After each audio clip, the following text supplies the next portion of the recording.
Besok kemampuanmu yang sebenarnya akan diuji oleh Raja Anggakarna. Bagi seorang kesatria, kekalahan adalah kematian, Madawa. Tujuan utama Raja Anggakarna hanyalah untuk meraih kemenangan. Perjuangannya selama ini akan selalu melekat di setiap panah-panahnya nanti. Dan panah-panah itu hanya akan ditujukan untukmu. Untuk membunuhnya tidak akan mudah, Partha. Semua pengetahuanku akan melekat di setiap panah. Pertarungan ini bukan antara Arjuna dan Karna, ataupun antara pengetahuan dan perlawanan, tapi antara kebenaran dan ketidakbenaran. Dalam pertarungan ini tidak akan ada rencana ataupun tipu muslihat. Tipu muslihat sudah jadi peraturan di perang ini. Madawa, berjanjilah padaku demi menjagaku untuk tetap hidup. Jangan melakukan tipuan lagi. Untuk membuatmu tetap hidup, aku tidak akan melakukan tipuan apapun.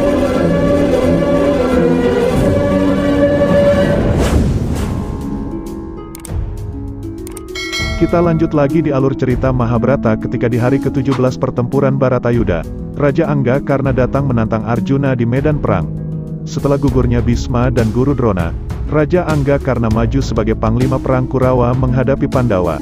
Sementara Arjuna dan Basudewa Krishna sebagai kusir keretanya, telah merencanakan siasatnya untuk kematian Raja Angga karena. Lalu mereka pun saling menantang dengan keahlian dan seni memanahnya. Selamat datang Raja Angga. Persiapkan dirimu untuk sebuah pertempuran. Aku memang telah menunggumu, Arjuna. Pertama kali kau menunjukkan kemampuanmu di Hastinapura adalah hari di mana aku mulai menunggumu saat ini untuk menunjukkan kemampuanku sebagai seorang pemanah yang paling unggul. Menurutku, memperjuangkan lebih penting daripada menunggu, Raja Angga. Itu tidak benar, Pangeran. Saat melihat burung pemangsa bagaimana caranya untuk terbang sangat berguna untuk seekor tikus. Tapi kebenarannya adalah jika dia tetap menunggu, maka elang tersebut akan mencengkramnya dalam cakarnya. Hari ini bahkan seekor tikus pun dapat terbang. Sama dengan hari ini, seorang anak kusir pun juga dapat kesempatan untuk mengangkat sebuah musuh. Dengan maksud untuk melemahkan sebuah senjata dewa, orang yang telah mengorbankan keponakannya untuk menjadi kuat, atau orang yang memberikan baju perisai dan antingnya sebagai amal yang akan jadi lebih perkasa. Untuk membunuhku, kau sudah meminta sebuah senjata dewa dari para dewa, Raja Angga. Tapi sebaliknya aku untuk membunuhmu. Aku tidak mencari amal apapun dari dewa, Raja Angga. Aku bisa membunuhmu, bahkan dengan sebuah senjata yang biasa saja. Angkatlah busurmu, Arjuna! Selama aku memiliki busur kemenangan di tanganku ini, tidak ada satupun anak panahmu yang akan dapat menyentuhku. Angkatlah busurmu!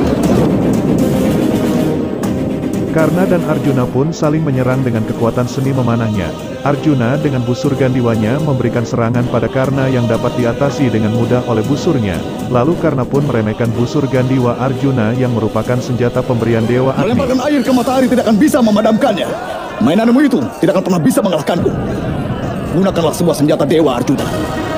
Jika kau telah diajarkan bagaimana cara menggunakannya. Orang yang memiliki kedewaan dalam kemampuannya tidak akan mencari kedewaan dalam senjatanya, Raja Angga. Raja Madara, kenapa kau tidak mengemudikan keretanya menjauh? Jangan menyalahkan kusir untuk kesalahanmu. Pengetahuanmu yang belum sempurna itu. Bagaimana mungkin bisa kau bersaing dengan Pangeran Arjuna? Kau lebih baik menerima kenyataan ini. Minta maaflah dan kembalilah ke rumahmu. Sementara itu Raja Madra yang jadi kusir kereta Karna justru semakin merendahkan kemampuan Karna. Di sini Karna merasa terhina ketika Raja Madra mengatakan bahwa kemampuan Karna berada di bawah kemampuan Arjuna. Lalu Raja Madra terus memprovokasi Karna agar tidak bertarung melawan Arjuna. Pangeran Arjuna, anak laki-laki di sini takut dengan busurmu. Mohon turunkan saja busurmu itu. Aku tidak membutuhkan keretamu, Raja Madra. Aku akan berperang di atas tanah ini. Dan karena menghina aku dengan cara ini, aku akan bertarung denganmu setelah pertarungan ini.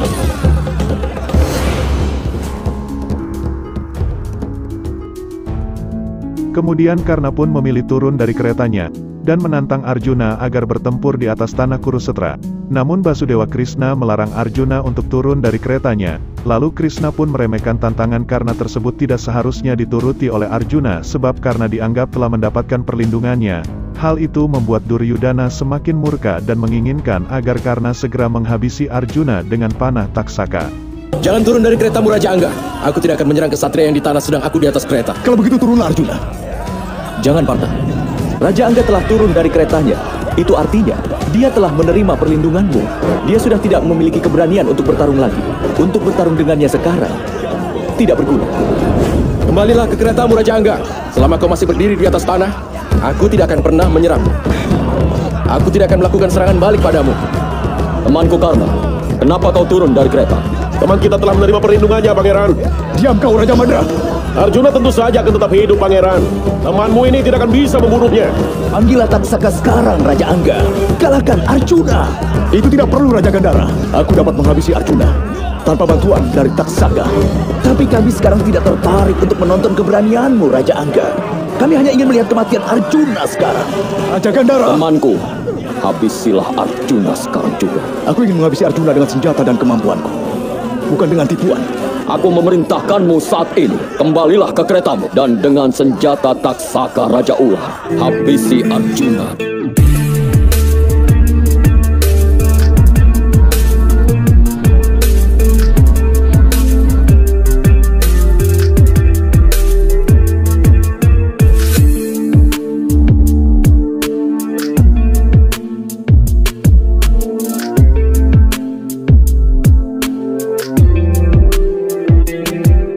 Akhirnya dengan terpaksa karena harus menuruti perintah Pangeran Duryudana, Karna pun kembali ke atas keretanya dan bersiap dengan busurnya. Meskipun Karna tidak ingin menggunakan tipuan untuk menghadapi Arjuna, namun akhirnya Karna memanggil Raja Ular Taksaka di panahnya untuk membunuh Arjuna. Tapi sayangnya Basudewa Krishna yang jadi kusir kereta Arjuna tidak tinggal diam. Krishna menghentakkan kereta dengan kakinya agar panah Taksaka tidak sampai mengenai tubuh Arjuna. Ini karena ulah si penggembala itu, Basudewa Krishna, dan tipuannya. Selama Basudewa Krishna bersama dengan Arjuna untuk bisa menghabisinya adalah hal yang mustahil. Hari ini kemenanganku akan ditujukan untukmu atau mayatku. Temanku Karna, kematianmu akan jadi kekalahanku. Aku menginginkan kematian Arjuna sekarang. Berhenti Arjuna! Mau lari kemana kau? Bertarunglah denganku! Padawa, Raja Angga telah menantangku dalam pertarungan. Kita harus berhenti. Seseorang yang menerima semua tantangan padanya adalah orang yang tidak punya keyakinan dalam dirinya. Sebaliknya, orang yang percaya diri menerima tantangan berdasarkan rencananya. Kau memang mampu mengalahkannya, Partha. Tetapi ini bukan waktunya untuk bertarung. Aku sudah menemukan sebuah tempat yang tepat untuk bertarung dengan Raja Angga Karna.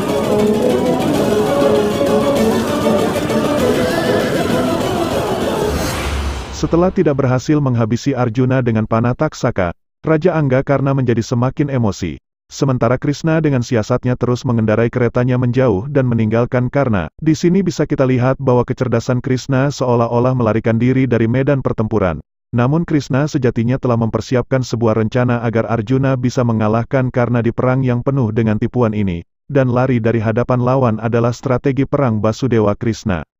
Lalu Karna meminta Raja Madra untuk mengejar kereta Arjuna yang masih berputar-putar di medan perang Kurusetra. Hingga akhirnya di satu titik roda dari kereta Karna itu terjebak dalam satu lubang kematiannya. Dengan berlari dari kematianmu, mengapa kau mengotori nama baikmu? Berhenti dan bertarunglah denganku!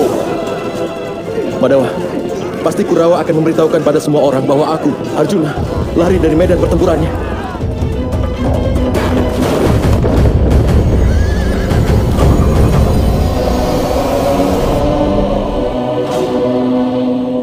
Beberapa saat yang lalu, kau telah menantang Arjuna untuk bertempur dengan berdiri di atas tanah. Sekarang Arjuna, terimalah tantangan itu di sini. Madawa, dia tidak punya senjata. Aku tidak bisa menyerang orang yang tidak bersenjata. Selama Raja Angga Karna masih memiliki busur di tangannya, maka mengalahkannya akan sangat sulit. Dia tidak akan bisa memberikan kemenangan kepada temannya Duryudana. Itulah kenapa membunuhnya harus dilakukan saat ini. Bidikkan panahmu. Di saat situasi krisis bagi Karna itu, Basudewa meminta Arjuna agar segera membidikkan panahnya pada Raja Angga Karna. Krishna menganggap itulah saat yang tepat untuk mengalahkan Karna yang pada saat itu tidak membawa busurnya. Selain itu, pada saat krisis tersebut Karna tidak dapat mendatangkan senjata Brahmastranya dan justru melupakan ilmunya. Karna pun mendebatnya sebab seorang ksatria tidak boleh menyerang orang yang tidak bersenjata. Lalu Krishna pun turun dari keretanya dan memberikan pencerahan nasihat kebenaran sebelum Raja Angga Karna menerima kematiannya.